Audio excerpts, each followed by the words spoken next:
കുട്ടികൾക്ക് നല്ല വിദ്യാഭ്യാസം കൊടുക്കുക എന്നുള്ളത് ഏതൊരു മാതാപിതാക്കളുടെയും ആഗ്രഹമാണല്ലോ. മെഡിസിനൊക്കെ പഠിപ്പിച്ച് അവരെ ഡോക്ടറാക്കുക എന്ന് പറയുന്നത് പല മാതാപിതാക്കളുടെയും സ്വപ്നമാണ്. പക്ഷെ പലർക്കും അതിന് സാധിക്കാതെ വന്നിട്ടുണ്ട്. എന്നോടൊപ്പം ഇവിടെയുള്ളത് സ്റ്റഡി വിൽ മെഡിസിൻ ലിമിറ്റഡിന്റെ ഉടമകളിൽ ഒരാളായ മനോജ് ചേട്ടനാണ്. യൂറോപ്പിലെ 5 രാജ്യങ്ങളിലെ വിവിധ യൂണിവേഴ്സിറ്റികളിൽ മെഡിസിൻ അഡ്മിഷൻ ചെയ്തു കൊടുക്കുന്ന വ്യക്തിയാണ്. അപ്പോൾ ഈ വീഡിയോ നിങ്ങൾ തീർച്ചയായിട്ടും കാണുക. യൂറോപ്പിലേക്കുള്ള മെഡിസിൻ അഡ്മിഷനുമായിട്ടുള്ള ഒരുപാട് സംശയങ്ങൾക്കുള്ള മറുപടി അദ്ദേഹം പറയും. അപ്പോൾ വീഡിയോയിലേക്ക് എല്ലാവർക്കും ഒരിക്കൽ കൂടി സ്വാഗതം. മനോജ് ചേട്ടാ, നമസ്കാരം. Thank you. നമ്മുടെ സ്റ്റഡി വെൽ മെഡിസിൻ ലിമിറ്റഡ് എന്നാണല്ലോ ചേട്ടന്റെ കൺസൾട്ടൻസിയുടെ പേര്.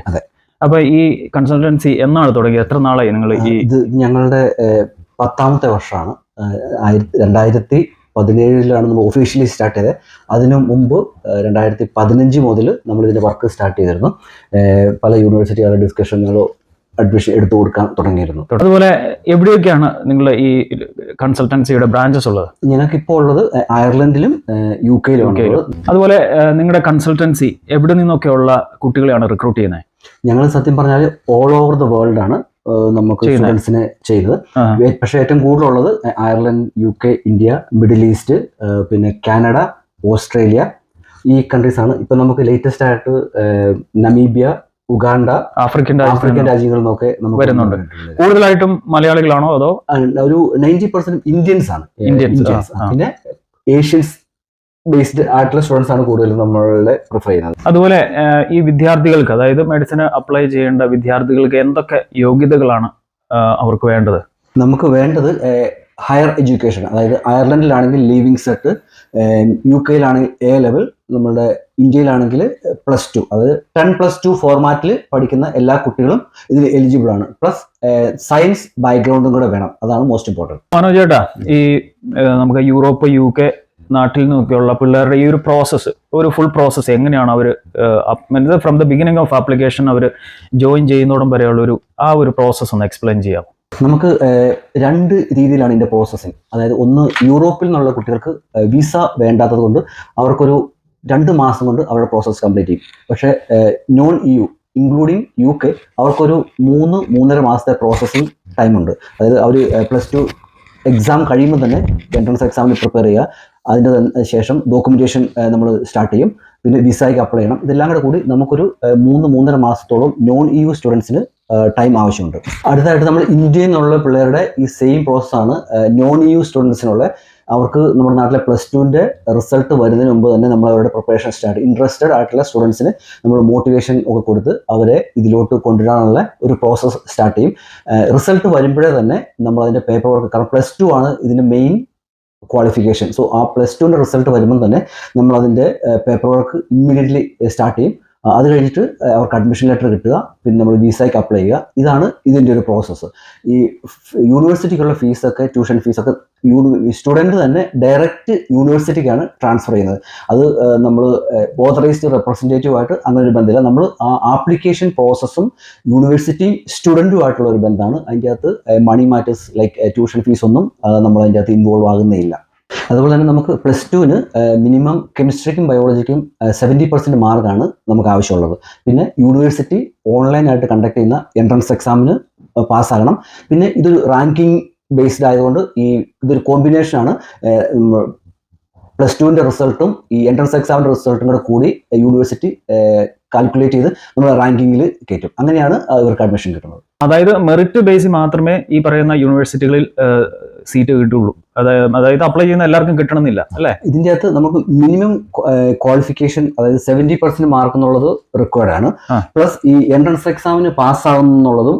ഈ എൻട്രൻസ് എക്സാം എന്ന് പറയുന്നത് ഈ പറയുന്ന യൂണിവേഴ്സിറ്റി കണ്ടക്ട് ചെയ്യുന്ന എൻട്രൻസ് എക്സാം, അത് പാസ്സാകണം എന്നുള്ളത് കമ്പൽസറി. ഇത് രണ്ടും കൂടി ചെയ്യുമ്പോഴാണ് യൂണിവേഴ്സിറ്റിക്ക് ഇത് കൊടുക്കാൻ. പക്ഷെ നമ്മൾ ആസ് എ ഓതറൈസ്ഡ് റെപ്രസെൻറ്റേറ്റീവ് നമുക്ക് ചില സീറ്റുകൾ യൂണിവേഴ്സിറ്റി തരുമ്പോൾ നമുക്കത് ഫില്ല് ചെയ്യാൻ. പക്ഷെ ഇത് മിനിമം ക്വാളിഫിക്കേഷൻ നമ്മൾ മീറ്റ് ചെയ്യണം, എന്നാലേ ഉള്ളൂ നമുക്ക് ഇത് അഡ്മിഷൻ ചെയ്യാൻ പറ്റുള്ളൂ. ഈ പറയുന്ന മറ്റേ ഈ യൂറോപ്യൻ യൂണിവേഴ്സിറ്റികളിൽ ഫീസ് പൊതുവെ കുറവാണെന്ന് കേട്ടിട്ടുണ്ട്. കാരണം നാട്ടിലൊക്കെ ഒരു NRI സീറ്റിൽ അഡ്മിഷൻ കിട്ടണമെങ്കിൽ കോടികൾ ഇപ്പം കൊടുക്കണം. അപ്പൊ ഈ പറയുന്ന യൂണിവേഴ്സിറ്റികളിൽ പഠിച്ചിറങ്ങാൻ ഏകദേശം എത്ര രൂപ ചെലവാകും എന്നൊന്ന് പറയാമോ? നമുക്ക് നാട്ടിൽ ഞാൻ അന്വേഷിച്ചപ്പോൾ എനിക്ക് എൻക്വയറീസ് വരുന്നത് മനസ്സിലാക്കുന്നത് 1 കോടിയിൽ മേളിലോട്ടാണ് ഒരു സീറ്റിന് ചാർജ് ചെയ്യുന്നത്. അത് പ്രത്യേകിച്ച് NRIസിനൊക്കെ വേണ്ടിയിട്ടും. അപ്പം നമ്മൾക്ക് ഇവിടെ യൂറോപ്പിൽ പല യൂണിവേഴ്സിറ്റികളിലും ഫീസ് വളരെ കുറവ്. അതായത് ഒരു വർഷം 9,000 യൂറോ മുതൽ മേളിലോട്ട് ഉണ്ട്. അതായത് ചില യൂണിവേഴ്സിറ്റി 9,000 ഒരു വർഷം. അത് നമുക്ക് ഗഡുക്കളായിട്ട് 1 or 2 ഗഡുക്കളായിട്ട് നമുക്ക് കൊടുക്കാനൊരു സാവകാശം കൂടി ഉണ്ട്. പിന്നെ നമ്മൾ ഈ പൈസ ടോട്ടൽ നമുക്ക് ഒരു ഇന്ത്യയിൽ നിന്നുള്ള സ്റ്റുഡൻസിന് നമുക്ക് വരുന്നത് ഒരു 60 ലക്ഷം 70 ലക്ഷം രൂപ എല്ലാ എക്സ്പെൻസും കൂടെ കൂടി വരുന്നുണ്ട്. അപ്പോൾ അത് വെച്ച് നോക്കുമ്പോൾ നമ്മൾ ഒന്നിച്ച് കൊടുക്കാത്ത ഒരു എമൗണ്ട് ആയതുകൊണ്ട് നമ്മൾ 6 വർഷം കൊണ്ട് കൊടുത്താൽ മതി. അപ്പം അത് കമ്പാരിറ്റീവ്ലി 1 കോടി ഒന്നിച്ച് കൊടുക്കുകയും മറ്റുള്ള ഫീസ് അഡീഷണലി കൊടുക്കുകയും ചെയ്യുമ്പോഴത്തേക്കും ഇത് വളരെ ചീപ്പറായിട്ടാണ് ആൾക്കാർ കാണുന്നത്. ഇതിൻ്റെ കൂടെ നമ്മൾ ഈ പറഞ്ഞ 60-70 ലക്ഷം എന്ന് പറഞ്ഞാൽ അത് നമ്മുടെ ഫുഡും അക്കോമഡേഷനും എല്ലാം കൂടെ കൂടിയിട്ട് ഓൾമോസ്റ്റ് വരുന്ന എമൗണ്ട് ആണ് ഞാൻ ഈ പറഞ്ഞത്. അതുപോലെ മനോജ് ചേട്ടാ, നിങ്ങളുടെ ഈ കൺസൾട്ടൻസി ഒരു വിദ്യാർത്ഥിക്ക് അഡ്മിഷൻ എടുത്ത് കൊടുത്തു കഴിഞ്ഞാൽ അതിന്റെ ആഫ്റ്റർ സർവീസ് എന്തൊക്കെയാണ്? ഞാനൊക്കെ നഴ്സിംഗ് പഠിക്കുന്ന സമയത്ത് ഏജൻസി വഴി അഡ്മിഷൻ എടുത്തു, പരിപാടി തീർന്നു, ബാക്കി പിന്നെ അവർ തിരിഞ്ഞു നോക്കത്തില്ല. നിങ്ങൾ അങ്ങനെ തന്നെയാണോ? ഞങ്ങൾ അങ്ങനെയല്ല. ഞങ്ങൾ ഈ കോഴ്സ് എന്ന് പറഞ്ഞാൽ 6 വർഷത്തെ കോഴ്സാണ്. 5 വർഷം സ്റ്റഡീസും 1 വർഷം ഇന്റേൺഷിപ്പുമാണ്. അപ്പോൾ നിങ്ങളൊരു ആപ്ലിക്കേഷൻ സബ്മിറ്റ് ചെയ്യുമ്പോൾ മുതൽ ഈ സ്റ്റുഡൻസ് ഈ കോഴ്സ് കംപ്ലീറ്റ് ചെയ്യുന്നവരെ എല്ലാ വിധത്തിലുള്ള സപ്പോർട്ടും നമ്മളുണ്ട്.